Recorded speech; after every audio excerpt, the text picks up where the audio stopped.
मैं सौरभ खत्री स्वागत करता हूं आप सबका मेरे YouTube चैनल खत्रीज गुरुकुल पर। तो पिछली वीडियो में हमने क्लास 10 केमिस्ट्री का पहला चैप्टर रासायनिक अभिक्रियाएं एवं समीकरण के बारे में देखा था। उसमें जो चीजें थी उन चीजों को हमने खत्म कर लिया था। तो आज हमें उसी चैप्टर का जो अभ्यास के प्रश्न है उनको हल करना है। ठीक है, तो चलिए शुरू करते हैं।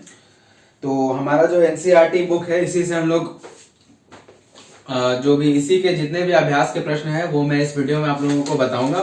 ठीक है, इससे ऊपर नहीं, जितने भी ये क्वेश्चन है NCERT के अभ्यास में वो मैं बताऊंगा अभी। और कुछ एक दो क्वेश्चन इंपॉर्टेंट जो एग्जाम में आने लायक होते हैं, जो कि NCERT के अभ्यास में नहीं होते लेकिन चैप्टर के बीच में कुछ इंपॉर्टेंट क्वेश्चंस होते हैं, जैसे कि वो ब्लू बॉक्स में रहता है, ब्लू इंक से लिखा हुआ, या फिर कुछ ऐसा बीच में कुछ ऐसा पैराग्राफ होता है जिससे क्वेश्चन बन सकता है। तो वो भी मैं इस वीडियो में आप लोगों को बताऊंगा। ठीक है, तो स्टूडेंट्स सबसे पहले हम लोग क्या करते हैं कि कुछ दो तीन टाइप की अभिक्रियाएं हैं जिनको हम लोग थोड़ा सा देख लेते हैं, जो मैंने वीडियो में नहीं बताया था। ठीक है, उनको यहाँ पे देख लेते हैं। 2 मिनट का केवल वो है। 4 अभिक्रियाएं हैं जो हमें देखनी है। जैसे कि हमने वहां पर अभिक्रियाओं के प्रकार में हमने देखा था संयोजन अभिक्रिया, वियोजन अभिक्रिया। ठीक है, 2 ये अभिक्रियाओं के प्रकार देखे थे। संयोजन अभिक्रिया में क्या होता है था कि जब 2 या 2 से अधिक पदार्थ आपस में क्रिया करके एक नए पदार्थ का निर्माण करते हैं तो उसे संयोजन बोलते थे। और वियोजन में क्या था कि जब एक पदार्थ टूट करके 2 या 2 से अधिक नए पदार्थों का निर्माण करता था तो उसको वियोजन अभिक्रिया बोलते थे। तो यहीं पर एक चीज था कि वियोजन में हमने देखा था कि टूटने के लिए हमने कुछ एग्जांपल ऐसे देखे थे कि टूटने के लिए किसी न किसी चीज की जरूरत होती है। जैसे कि हमने वहां पर एक एग्जाम्पल देखा था लेड नाइट्रेट का, PbNO3 एक एग्जाम्पल हमने ये वाला देखा था जब हम इसको ऊष्मा दे रहे थे। जब हम इसको ऊष्मा दे रहे थे यानी जब इसको हम गर्म कर रहे थे तो ये टूट रहा था, टूट करके बना रहा था lead oxide PbO plus nitrogen dioxide gas NO2 और प्लस ऑक्सीजन गैस। ठीक है, तो देखिए ये था हमारा एक वियोजन अभिक्रिया। हमने एक और उदाहरण या एग्जांपल वहां पे देखा होगा वाटर का, कि जब वाटर में हम लोग इलेक्ट्रिसिटी को पास करते हैं, किसको, विद्युत को, तो क्या हो रहा था यहां पर हाइड्रोजन और ऑक्सीजन टूटकर अलग अलग हो जा रहा था। ठीक है, एक और रिएक्शन का एग्जांपल एक देख लेते हैं। शायद हो सकता है ये वाला एग्जांपल मैंने उस वीडियो में नहीं बताया होगा, लेकिन अभी देख लीजिए कि जो हमारा सिल्वर क्लोराइड होता है AgCl, ये सॉलिड स्टेट में रहता है। इसको जब हम धूप में यानी सूर्य के प्रकाश में जब रखते हैं, प्रकाश के उपस्थिति में जब AgCl को लाया जाता है तो ये टूट जाता है मेरा Ag और Cl2 गैस बना देता है। ठीक है, ऐसे ही AgBr भी ऐसे ही काम करता है। इसका नाम है सिल्वर क्लोराइड और इसका नाम है सिल्वर ब्रोमाइड। इसमें भी सेम काम होता है। जब इसको भी सूर्य के प्रकाश के में लाया जाता है तो ये भी Ag यानी सिल्वर में और ब्रोमीन गैस में टूट जाता है। ठीक है, ये सब एग्जांपल्स और ये सब वियोजन अभिक्रिया के एग्जांपल्स हमने वहां पे देखे थे, लेकिन इन सब का एक स्पेशल नाम भी होता है। ये एक अलग टाइप की अभिक्रिया के अंतर्गत आते हैं जब ऊष्मा का, देखो ये जो पहला एग्जांपल है, इस अभिक्रिया में ऊष्मा का अवशोषण हो रहा है, ऊष्मा अवशोषित हो रही है। ठीक है, तो इस टाइप के अभिक्रिया को हम लोग बोलते हैं ऊष्मा शोषी अभिक्रिया, ऊष्मा शोषी अभिक्रिया। ठीक है, इसमें देखिए क्या हो रहा है, वाटर वाले में जब हम विद्युत धारा प्रवाहित कर रहे हैं पानी से यानी H2O से, तभी H2 और O2 में टूट जा रहा है। तो इसको बोलते हैं विद्युत अपघटन, इसको बोलते हैं विद्युत अपघटन अभिक्रिया। तो वैसी अभिक्रिया जिसमें अपघटन की क्रिया विद्युत धारा प्रवाहित करने के बाद होती है, वैसी अभिक्रिया को हम लोग विद्युत अपघटन अभिक्रिया बोलते हैं। ये जो हमारा ये दोनों है, दोनों सेम टाइप का हो गया। दोनों में देख रहे हैं कि जो अपघटन अभिक्रिया हो रही है या फिर वियोजन अभिक्रिया जो हो रही है वो प्रकाश की उपस्थिति में हो रही है, इसलिए इसको बोलते हैं प्रकाश वियोजन अभिक्रिया। ठीक है, प्रकाश वियोजन अभिक्रिया। और इसको ऊष्मा शोषित था क्योंकि इसमें ऊष्मा का शोषण हो रहा था, या फिर इसको एक और कह सकते हैं ऊष्मा वियोजन, ऊष्मा वियोजन, क्योंकि ऊष्मा की उपस्थिति की वजह से ही यहां पर वियोजन अभिक्रिया हो रही है, इसलिए इसको ऊष्मा वियोजन भी बोल सकते हैं। यहां पर हमको मेनली 2 टाइप का जो छूट गया था वो मुझे यहां पे बताना है, ये ऊष्मा शोषी और ऊष्मा छेपी, ऊष्मा शोषी और ऊष्मा छेपी अभिक्रिया के बारे में। ठीक है, अब बाकी ये तो याद रखने वाली चीज है कि वैसी वियोजन अभिक्रिया जो प्रकाश की उपस्थिति में होती है उसको प्रकाश वियोजन बोलते हैं, जो विद्युत की उपस्थिति में होती है उसको विद्युत वियोजन बोलते हैं, जो ऊष्मा की उपस्थिति में होती है उसको ऊष्मा वियोजन बोल देते हैं। ठीक है, तो यहां पे हमको मेनली देखना है ऊष्मा शोषी और ऊष्मा छेपी अभिक्रिया के बारे में।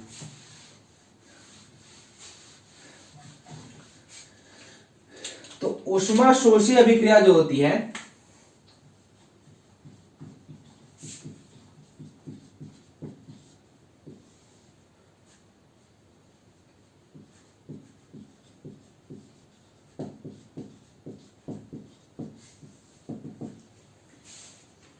ऊष्मा शोषी अभिक्रिया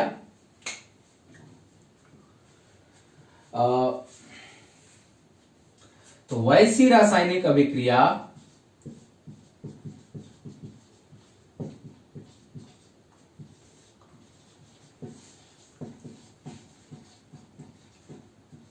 जिसमें ऊष्मा का अवशोषण हो, जिसमें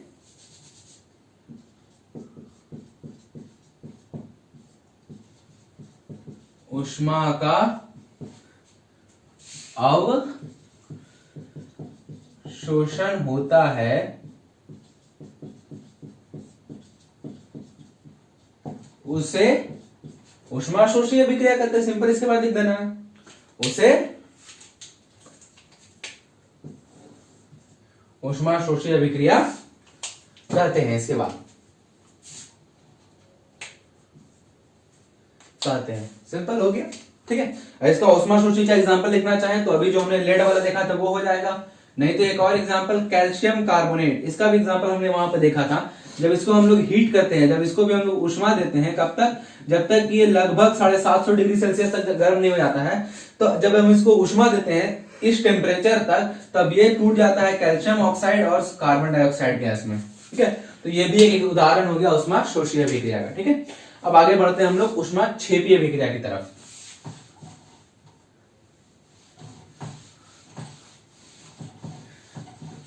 ठीक है, तो ऊष्मा छेपी जो होता है ऊष्मा शोषी का एकदम उल्टा होता है। ऊष्मा छेपी जो होता है वो ऊष्मा शोषी का एकदम उल्टा होता है।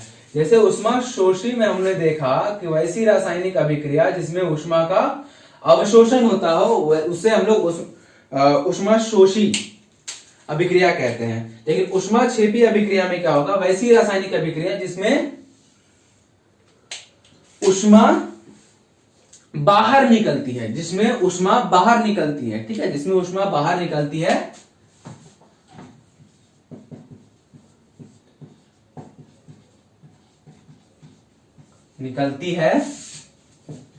या फिर एक और लिख सकते हैं, या फिर जिसमें ऊष्मा का निर्माण होता है, ऊष्मा का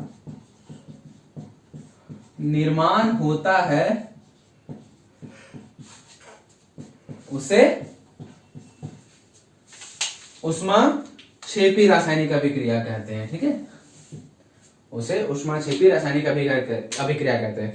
अब ऐसा हम लोग देखना चाहे एग्जाम्पल, तो एक दो एग्जाम्पल हम लोग इसका भी देख सकते हैं। एक एग्जाम्पल बहुत अच्छा एग्जाम्पल है कि जब हम लोग चूना, बिना बुझा हुआ चूना, या फिर सिंपली इसको बोलते हैं कैल्शियम ऑक्साइड को, ये बिना बुझा हुआ चूना इसको कहते हैं, या फिर सिंपली चूना को जब हम लोग वाटर में डालते हैं तो क्या होता है, ये रिएक्शन करता है, अभिक्रिया करता है और बना देता है मेरा कैल्शियम हाइड्रोक्साइड, कैल्शियम हाइड्रोक्साइड, और बहुत सारा ऊष्मा यहां पे बनता है, बहुत ज्यादा ऊष्मा यहां पर बनता है। ठीक है,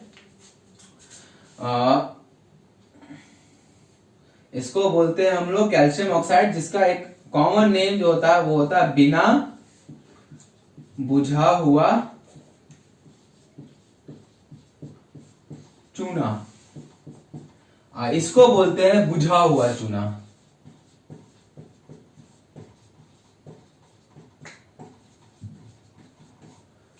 ठीक है, इसको कहते हैं बिना बुझा हुआ चूना, इसको बोलते हैं बुझा हुआ चूना। तो ये हो गया हमारा ऊष्मा छेपी अभिक्रिया का एक उदाहरण। चलिए, तो यही दो मुझे बताने थे जो पिछले वीडियोस में छूट गई थी। चलिए अब हम लोग सीधे अभ्यास के प्रश्नों पर आते हैं एक एक करके, ठीक है।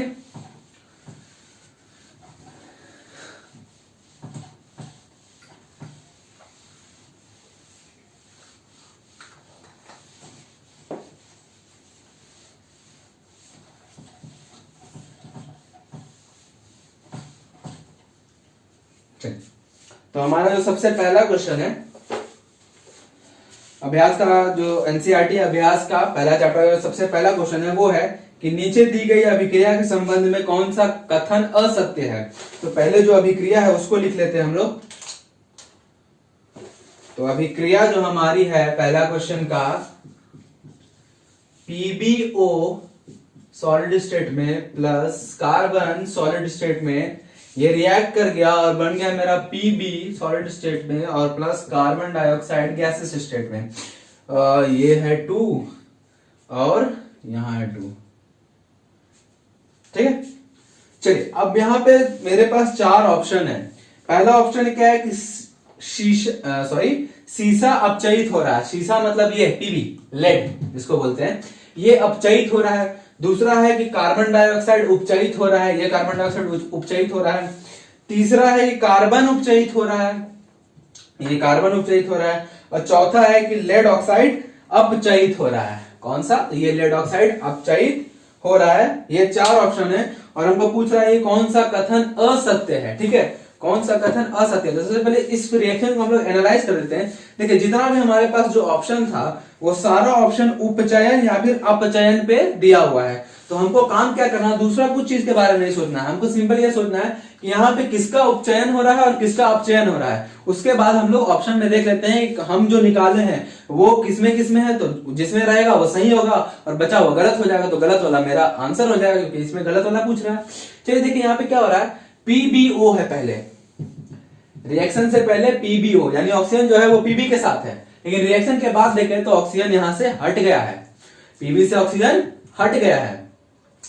तो रिएक्शन से पहले ऑक्सीजन पीबी के साथ था और रिएक्शन के बाद नहीं था, तो ऑक्सीजन का हटना क्या होता है, हमारा अपचयन अभिक्रिया होता है, ठीक है। तो मतलब यहाँ पे क्या हो रहा है कि मेरा जो पीबीओ है, ध्यान रखिएगा यहाँ पे पीबी अकेले नहीं था, पीबीओ था, ठीक है। तो ये नहीं कहेंगे कि पीबी मेरा अपचयित हो रहा है ना, गलत हो जाएगा। हमको ये कहना है कि पीबीओ अपचयित होकर के पीबी यानी लेड ऑक्साइड अपचयित होकर के लेड का निर्माण करता है, ठीक है। तो मेरे पास लेड ऑक्साइड का अपचयन हो गया, ठीक है।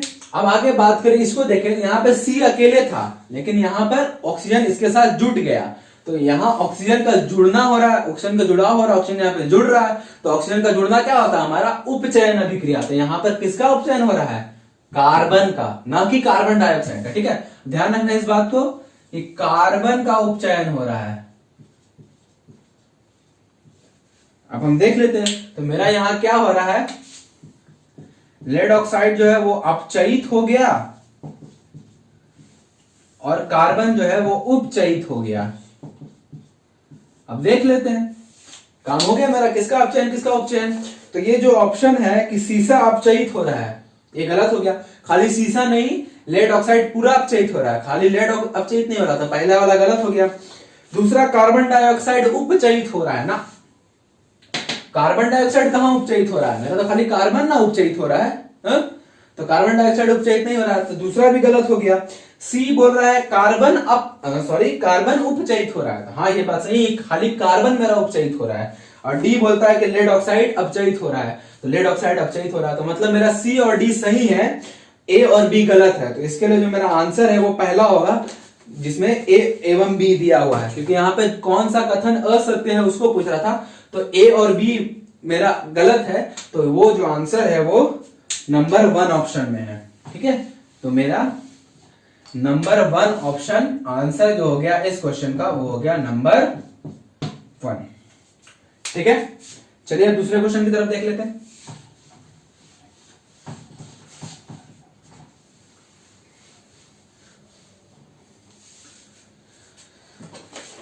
चलिए दूसरा क्वेश्चन है हमारा वो है, यहां पर भी एक अभिक्रिया ही दिया हुआ है, यह अभिक्रिया है Fe2O3, फेरिक ऑक्साइड इसका नाम है, ferric oxide plus 2Al aluminium, से अभिक्रिया हो रहा है और बन रहा है मेरा Al2O3 यानी एल्यूमिनियम ऑक्साइड और प्लस बन गया मेरा 2Fe यानी आयरन अलग हो गया। चल अब देखिए इसमें क्या होता है कि ऊपर दी गई अभिक्रिया किस प्रकार की अभिक्रिया है, तो देख लेते हैं यहां पर किस प्रकार की अभिक्रिया है।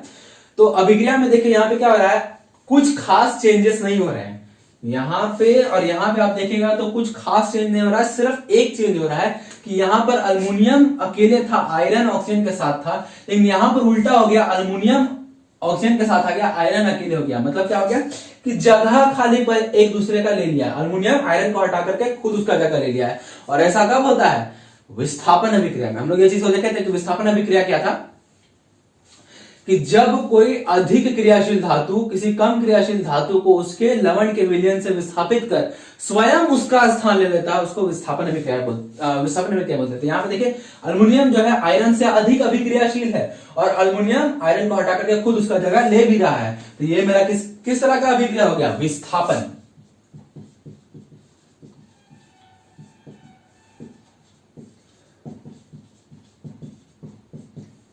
ठीक है, तो मेरा जो आंसर है वो है डी। इसमें जो ऑप्शन है विस्थापन वाला वो है डी। ठीक है, सीधे तीसरे नंबर क्वेश्चन में आते हैं।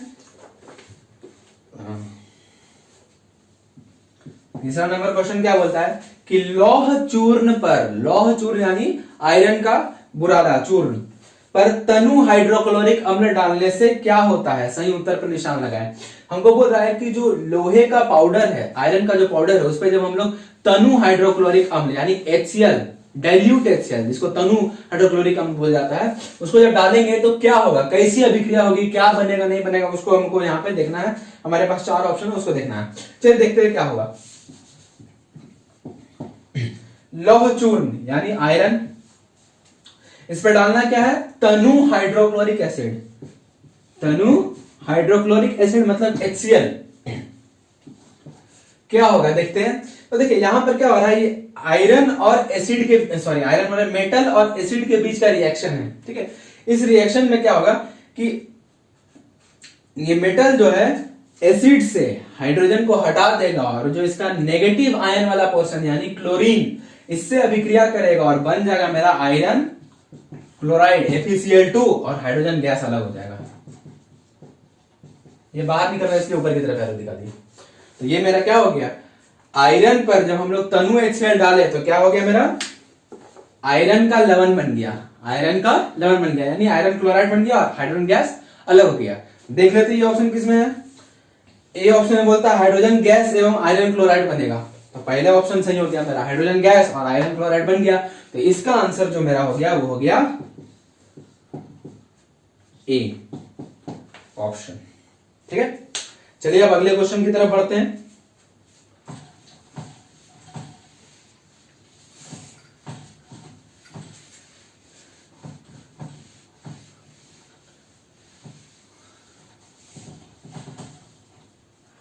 चलिए नंबर 4,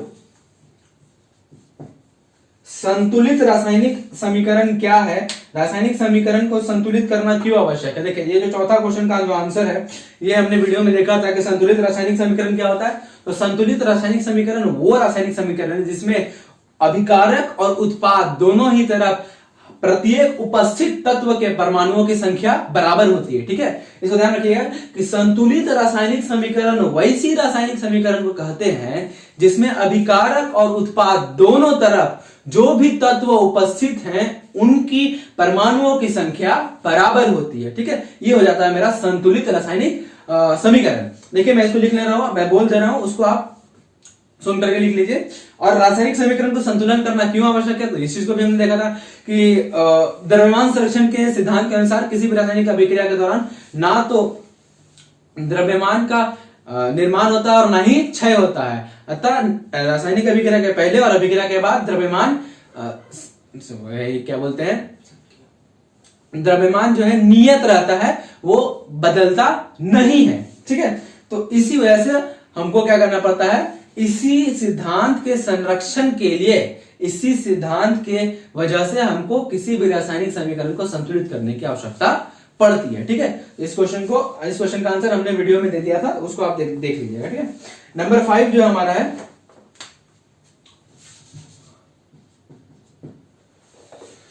कि निम्न कथनों को रासायनिक समीकरण के रूप में परिवर्तित कर उन्हें संतुलित कीजिए। तो इसमें 4 क्वेश्चन है, इसमें क्या करना है हमको, यहाँ पे सारा वर्ड्स में दिया हुआ है, हमको क्या करना है, इसका यूज करके एक रासायनिक समीकरण लिखना है यहाँ पर, जिसमें हम लोग केमिकल फॉर्मूला का यूज करेंगे जो भी यहाँ पे लिखा हुआ है उसका, और फिर उसको संतुलित करना है हमको। ठीक है, तो सबसे पहला जो इसमें ए नंबर है उसको देख लेते हैं कि नाइट्रोजन गैस से संयोग नाइट्रोजन हाइड्रोजन गैस से संयोग करके अमोनिया बनाता है।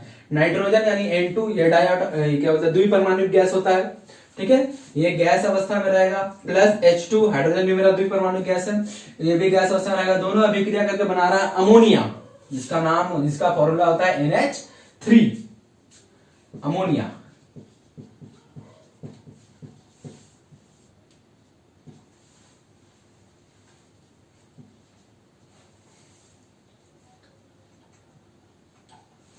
अमोनिया,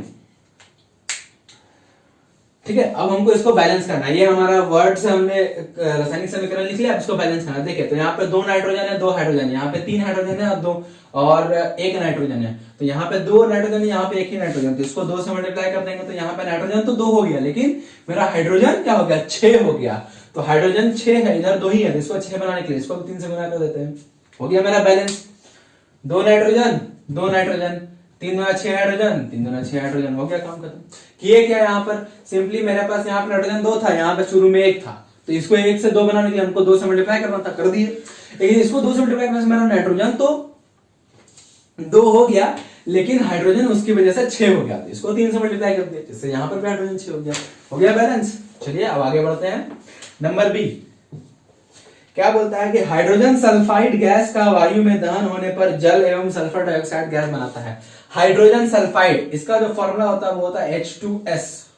हाइड्रोजन सल्फाइड गैस का ये फॉर्मूला होता है। जब इसको हम लोग वायु में यानी ऑक्सीजन, वायु कहने का सिंपल हमारा अर्थ होता है ऑक्सीजन से। ठीक है, जब ऑक्सीजन में इसको जलाया जाता है तो हमारा जो बनता है वो हमारा क्या बन रहा है, तो हमारा बन रहा है जल एवं सल्फर डाइऑक्साइड।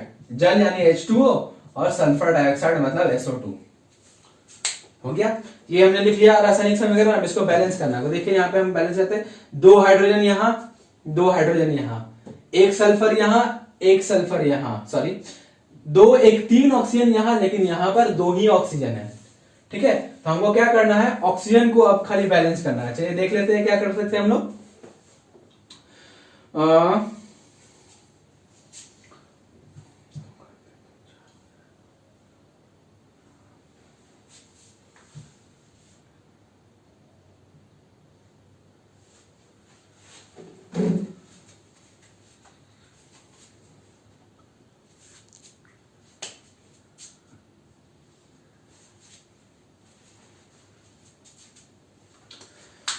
इसको 2 से गुना कर दिए, इसको 2 से गुना कर दिया, 4 6 हो गया, इसको 3 से गुना कर दिया, इसको 2 से। अच्छा देखिए हो गया, ये बैलेंस भी हो गया।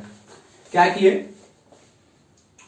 कि हाइड्रोजन, मेरा खाली ऑक्सीजन को हमको बैलेंस करना था, तो यहाँ पे 2 था, यहाँ पे 3 था। अगर हम इसको 2 से गुना करते तो 2 दूनी 2 ऑक्सीजन यहाँ, 2 ऑक्सीजन यहाँ, 4 होता, तो हम इसको भी 2 से गुना करके 4 बना सकते हैं। लेकिन इसको 2 से गुना करने की वजह से मेरा क्या हो गया कि हाइड्रोजन 4 हो गया। अब हाइड्रोजन को 4 करने के लिए यहाँ पे 2 से गुना करना पड़ता, तो यहाँ तो 2 से गुना करें तो 4 ये भी बन गया हाइड्रोजन, लेकिन इसकी वजह से सल्फर 2 हो गया, इसकी वजह से मेरा सल्फर 2 हो गया। तो हमको सल्फर को 2 बनाने के लिए इसको भी 2 से गुना करना पड़ा। अब सल्फर को 2 बनाने के चक्कर में फिर से ऑक्सीजन अनबैलेंस हो गया था। कैसे, तो 2 दूनी 4 ऑक्सीजन यहाँ और 2 ऑक्सीजन यहाँ, 6 हो गया टोटल, तो इसलिए इसको हम 3 से गुना कर दिए, यहाँ भी मेरा 6 हो गया बैलेंस। ठीक है, चलिए अब तीसरा नंबर आ जाते हैं, सी नंबर इसका। एल्युमिनियम सल्फेट के साथ अभिक्रिया कर बेरियम क्लोराइड एवं बेरियम सल्फेट का अवक्षेप देता है। एल्युमिनियम सल्फेट है, एल्युमिनियम सल्फेट यानी Al2SO4 होल 3, इसके साथ बेरियम क्लोराइड का अभिक्रिया हो रहा है यानी BaCl2 का अभिक्रिया हो रहा है, और अभिक्रिया कर रहा है दोनों, और बना रहा है मेरा एल्युमिनियम क्लोराइड। एल्युमिनियम क्लोराइड मतलब AlCl3, और दूसरा जो चीज बन रहा है वो बन रहा है बेरियम सल्फेट का अवक्षेप, तो BaSO4, और अवक्षेप बनता है तो हम लोग नीचे की तरफ एरो करके दिखा देते हैं। 1 मिनट।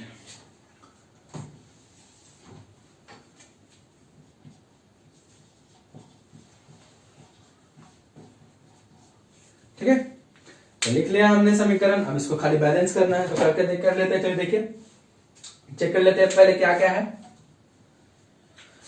अल्युमिनियम यहाँ 2 है, यहाँ 1 है, मतलब हमको पहले अल्युमिनियम को ही बैलेंस करना है। एस यहाँ है 3, यहाँ 1, मतलब हमको सल्फर को ही बैलेंस करना है। ओ है, यहाँ पे बेरियम है 1, यहाँ पर भी 1 है। क्लोरीन 2 है, यहाँ पे 3 है। और ऑक्सीजन की बात करें तो यहाँ पे 4 या 12, लेकिन यहाँ पे मात्र 4 ऑक्सीजन है। ठीक है, तो हमको सबसे पहले क्या करना है, अल्युमिनियम को 2 बनाने के लिए अल्युमिनियम को 2 बनाने के लिए क्या करते हैं, यहां 2 से गुना कर देते हैं, जिससे क्या होगा कि अल्युमिनियम मेरा 2 हो गया, लेकिन इस चक्कर में मेरा क्या हो गया, क्लोरीन 6 हो गया। इसको ध्यान से देखना, केवल अल्युमिनियम 2 यहां पे नहीं हो रहा है, मेरा क्लोरीन भी 6 हो जा रहा है। अब क्लोरीन को 6 बनाना है तो यहाँ पे 2 है, इसको 3 से गुना कर दे रहे हैं। इसको 3 से गुना कर दिए तो देखिए क्लोरीन तो 6 हो गया, लेकिन मेरा बेरियम 3 हो गया।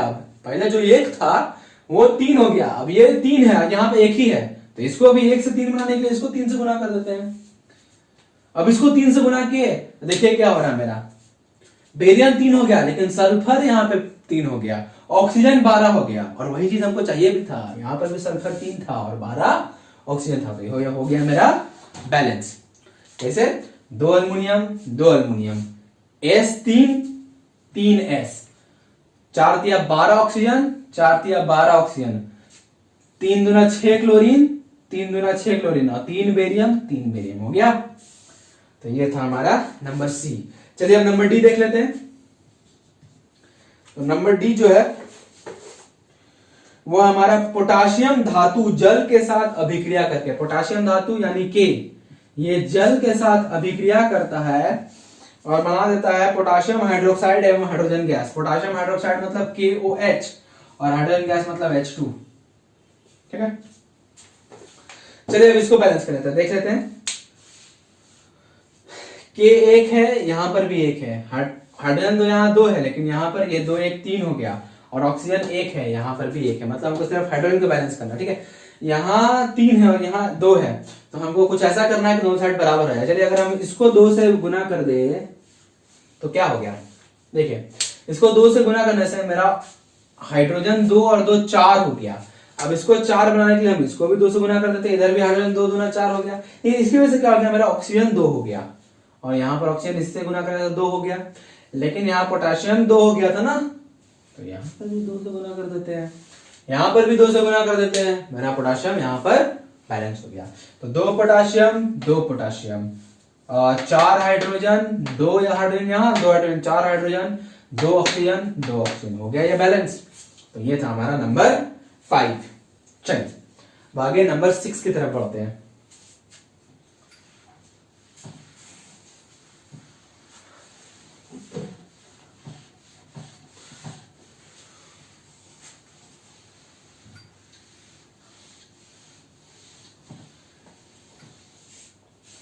चलिए नंबर 6 का मतलब क्या बोलता है,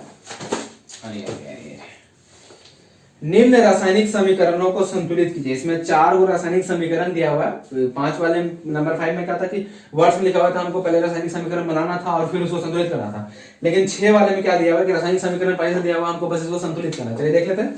पहला जो है छठा का ये,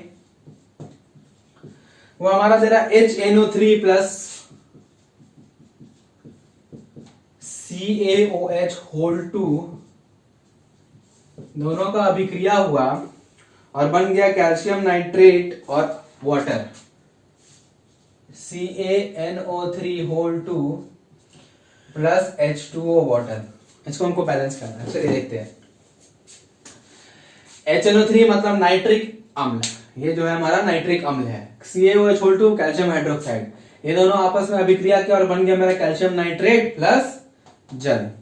ठीक है, चलिए देख लेते हैं दोनों तरफ। यहां H1 और 2 यहां से हो गया 3, और यहां पर 2 ही हाइड्रोजन है, इसको हमको बैलेंस करना है, ध्यान देना है इसको। नाइट्रोजन 3, यहां पर सिर्फ 2, इसको भी हमको बैलेंस करना है। ऑक्सीजन 3 यहां और 2 यहां, 5। लेकिन ऑक्सीजन यहां पे 3 दूना 6 प्लस 1 7। कैल्शियम 1, यहां पर भी 1 कैल्शियम। ठीक है, बस हमको बैलेंस करना है हाइड्रोजन को, नाइट्रोजन को और ऑक्सीजन को। कैल्शियम तो पहले से बैलेंस। चलिए देखिए, हाइड्रोजन यहां पे मेरा है 2 1 3 और यहां पे केवल है 2। तो इसको अगर हम इसको 2 से मल्टीप्लाई कर दें तो ये क्या होगा, हाइड्रोजन मेरा 2 यहां और 2 यहां, 4 हो गया।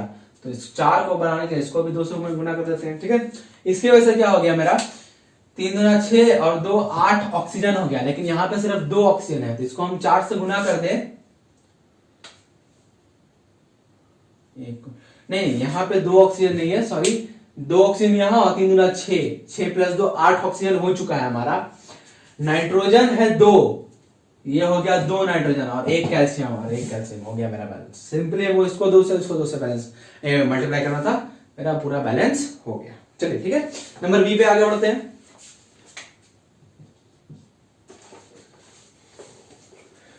NaOH प्लस H2SO4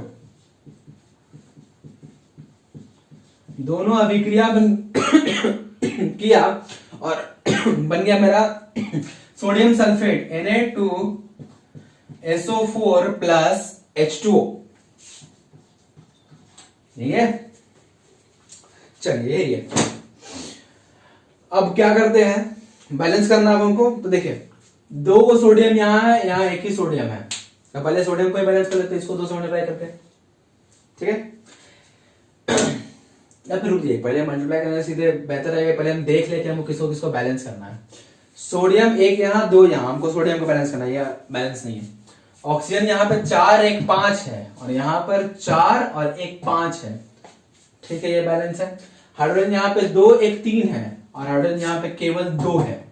ठीक है, तो हमको हाइड्रोजन और सोडियम को बैलेंस करना है। ठीक है, तो चलिए हम लोग क्या करते हैं, सोडियम यहाँ 2 था, यहाँ 1 है, तो हम लोग क्या करते हैं, इसको 2 बनाने के लिए इसको 2 से गुना कर देते हैं। ठीक है, तो यहाँ पे मेरा 2 सोडियम है, लेकिन इसकी वजह से और भी चीजें बदली हैं। कि क्या, कि यहाँ पे जो पहले 1 ऑक्सीजन था वो अब 2 हो गया। अब ये 2 और ये 4 मिलकर के 6 ऑक्सीजन हो गया। लेकिन यहाँ पे 4 1 5 ही ऑक्सीजन है, तो इस ऑक्सीजन को 6 बनाने के लिए इसको भी 2 से गुना कर देते हैं, जिससे क्या हो गया कि 4 ऑक्सीजन यहाँ और 2 ऑक्सीजन यहाँ, हो गया मेरा 6। हाइड्रोजन 2 यहाँ 2 यहाँ 4, 2 दूनी 4 हाइड्रोजन यहाँ हो गया, सल्फर 1 यहाँ 1 यहाँ, हो गया मेरा बैलेंस। बस, तो बैलेंस करना जो है बहुत ही आसान काम है। ठीक है, सॉरी, अब आगे बढ़ते हैं नंबर सी पर।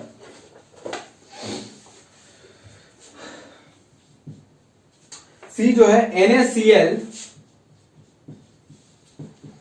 प्लस AgNO3, मतलब sodium chloride plus silver nitrate दोनों अभिक्रिया कर गया और बन रहा है मेरा silver chloride plus sodium nitrate, AgCl plus NaNO3 silver nitrate.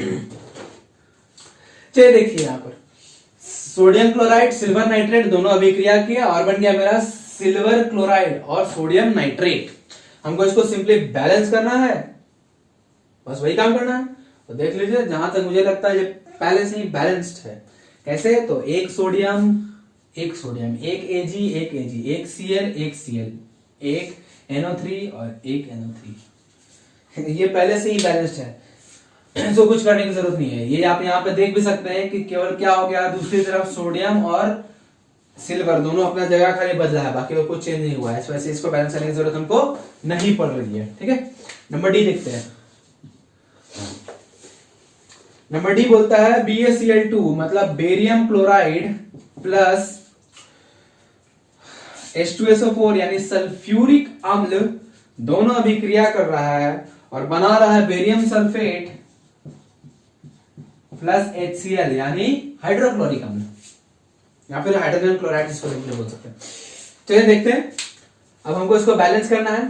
तो यहाँ 1 B है यानी बेरियम, यहां पर भी 1 बेरियम, यहाँ 2 क्लोरीन और यहाँ सिर्फ 1 क्लोरीन, हमको क्लोरीन को बैलेंस करना है। फिर यहाँ 2 हाइड्रोजन, यहाँ पे सिर्फ 1 हाइड्रोजन, मतलब हमको हाइड्रोजन को भी बैलेंस करना है। यहाँ पे 1 S, यहाँ पे भी 1 S, यहाँ पे 4 ऑक्सीजन, यहाँ पे भी 4 ऑक्सीजन। हम क्या करना है, क्लोरीन हाइड्रोजन को बैलेंस करना है। यहाँ पे 2 क्लोरीन है 2 हाइड्रोजन है, यहाँ पे 1 हाइड्रोजन है 1 क्लोरीन है, दोनों को अगर हम इसको 2 से गुना कर दे तो मेरा 2 हाइड्रोजन और 2 क्लोरीन हो गया। तो 2 हाइड्रोजन यहाँ भी 2 हाइड्रोजन, 2 क्लोरीन यहाँ भी 2 क्लोरीन, बाकी BaSO4 Ba और S और O तीनों तो बैलेंस ही था ही। तो हो गया मेरा काम, ये हो गया मेरा 6th नंबर क्वेश्चन। अब आगे बढ़ते हैं हम लोग 7th नंबर पे।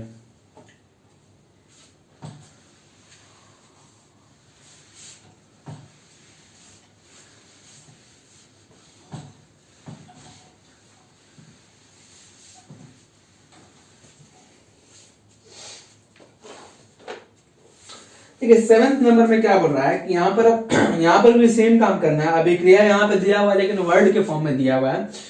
तो और इसको हमको लिखना है समीकरण के फॉर्म में, इसको लिखना है पहले, मतलब केमिकल सिंबल्स का यूज करके समीकरण के फॉर्म में लिखना है और फिर हमको इसको बैलेंस भी करना है। चलिए इसमें भी 4 क्वेश्चन, इसको भी देख लेते हैं फटाफट। तो 7th का सबसे पहला यानी A number, calcium hydroxide, calcium hydroxide plus carbon dioxide CO2 दोनों अभिक्रिया कर रहा है और बन रहा है मेरा कैल्शियम कार्बोनेट प्लस जल CaCO3 प्लस H2O। हमको इसको बैलेंस करना। चलिए जो वर्ड में दिया था उसको हमने समीकरण के फॉर्म में लिख लिया। चलिए बैलेंस करते हैं। कैल्शियम यहाँ 1, यहाँ भी 1, यहाँ O2 और 2 4, यहाँ पे 3 और 1 4, हाइड्रोजन यहाँ पे 2, यहाँ पर भी हाइड्रोजन 2, कार्बन 1 मतलब ये पहले से ही बैलेंस है, हमको कुछ नहीं करना है, सब बैलेंस है। चलिए सीधे B नंबर पे आते हैं। Zinc plus silver nitrate, Zn zinc हो गया और सिल्वर नाइट्रेट मतलब AgNO3, दोनों अभिक्रिया करके बनाएगा मेरा zinc nitrate plus silver. Zinc nitrate हो जाता है ZnNO3 प्लस सिल्वर यानी Ag। ठीक है, चलिए अब इसको बैलेंस करना है। देखिए Zn 1 है, यहां पर भी 1 है, Ag 1 है, यहां पर भी 1 है, N यहां 1 है लेकिन यहां 2 है, और ऑक्सीजन यहाँ 3 दूना 6 है लेकिन यहाँ 3 है, मतलब यहाँ पे N और O का जो संख्या है वो यहाँ पर डबल है। तो इसको भी डबल बनाने के लिए हम क्या करते हैं, सीधे 2 से मल्टीप्लाई कर देते हैं। जिससे क्या हो गया कि N भी मेरा 2 हो गया, ऑक्सीजन 6 हो गया, N2 ऑक्सीजन 6 यहाँ पे था। इसकी वजह से मेरा सिल्वर 2 हो गया, तो इसको भी हम 2 से मल्टीप्लाई कर देते हैं, हो गया मेरा सिल्वर 2 इधर भी। तो ये हो गया मेरा बैलेंस्ड। ठीक है, चलिए सी पर आते हैं अब सीधे। Aluminium plus copper chloride, aluminium यानी Al, कॉपर क्लोराइड मतलब CuCl2, दोनों आपस में अभिक्रिया करता है और बनाता है एल्युमिनियम क्लोराइड मतलब AlCl3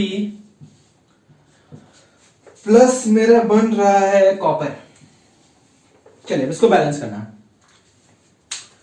देख लेते हैं। एल्युमिनियम यहाँ 1, यहां पर भी 1, कॉपर 1, यहां पर भी 1, क्लोरीन यहाँ 2 लेकिन यहाँ 3। अब हमको इसको बैलेंस करना है। हम लोग क्या करते हैं, इसको 2 से गुना कर देते हैं और इसको 3 से गुना कर देते हैं, जिससे क्या हो गया देखिए, क्लोरीन यहां पर भी 6 हो गया और यहां पर भी 6 हो गया। क्या है कि 2 और 3 के टेबल में खाली 6 ही है जो कॉमन है, तो हम इसको भी 6 बनाएंगे, इसको भी 6 बनाएंगे, इसको 6 बना के 3 से गुना करेंगे, इसको 6 बना के 2 से गुना करेंगे। ठीक है, इसकी वजह से 2 एल्युमिनियम हो गया, तो इसको भी 2 से गुना कर देते हैं, यहाँ पर भी 2 एल्युमिनियम हो गया, और यहाँ पर 3 कॉपर हो गया, तो इसको 3 से गुना कर देते हैं, यहाँ पर बैलेंस हो गया मेरा। चलिए आगे बढ़ते हैं। नंबर डी हमारा है बेरियम क्लोराइड यानी BaCl2,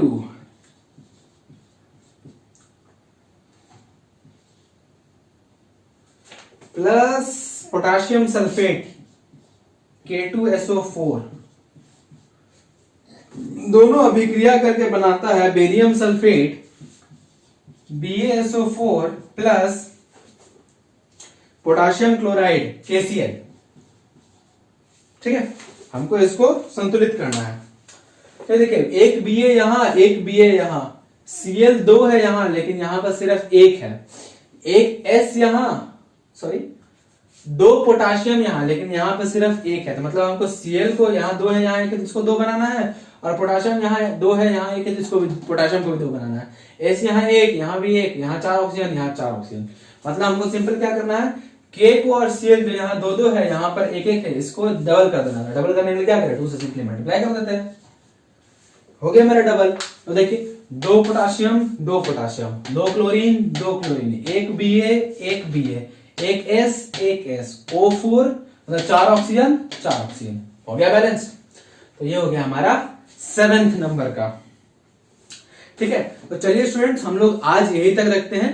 बाकी जो बचे हुए क्वेश्चन है मेरे सर यहाँ पर जो है टोटल क्वेश्चन है 20, बच गए हैं हमारे 12 क्वेश्चंस। ठीक है, तो बाकी जो 12 क्वेश्चंस बचे हुए हैं उनको मैं अगले वीडियो में कवर कर लूंगा, क्योंकि ये वीडियो वैसे ही काफी लंबी हो चुकी है और बाकी सारे क्वेश्चन अगर इसमें बनाने लगा तो ये हमको लगता है 1.5-2 घंटे की वीडियो बन जाएगी, जो कि सही नहीं रहेगा। फिर तो हम लोग क्या कहते हैं, नेक्स्ट वीडियो मतलब अगला एक और वीडियो बना देते हैं जिसमें नंबर 8 से नंबर 20 तक मैं आप लोगों को हल करके बताऊंगा। ठीक है, तो आज के लिए इस वीडियो में इतना ही। ऐसे ही वीडियोस देखने के लिए हमारे चैनल मेरे चैनल खत्रीज गुरुकुल को सब्सक्राइब कर ले और बेल आइकन को दबा करके ऑल को प्रेस कर ले, जिससे क्या हो कि मेरे हर वीडियो का नोटिफिकेशन आप तक पहुंच जाए। चलिए इस वीडियो में इतना ही, थैंक यू।